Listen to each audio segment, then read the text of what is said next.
Hello friends, welcome back to the new video. In this video guys, we are going to talk about how to unhide photos in Vivo phone.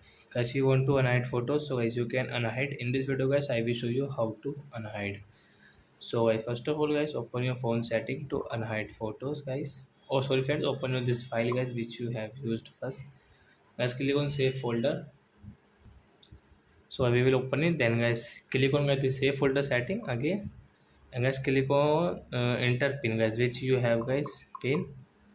Next, so as you want to unhide this photo, so guys you can unhide. And guys, now let's see, I choose which photo guys you want to unhide. Example for guys, you can see this three dots. So guys, click here.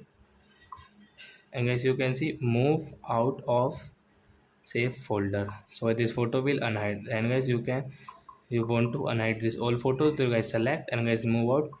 And guys, this photo will unhide. And guys, you can check this photo here guys. So I hope friends you have understood how to unhide photos in Vivo phone. So that's it guys. Thanks for watching my video. Now we will meet on next video with new topic. Before guys, please go and like and subscribe my channel. Bye bye friends.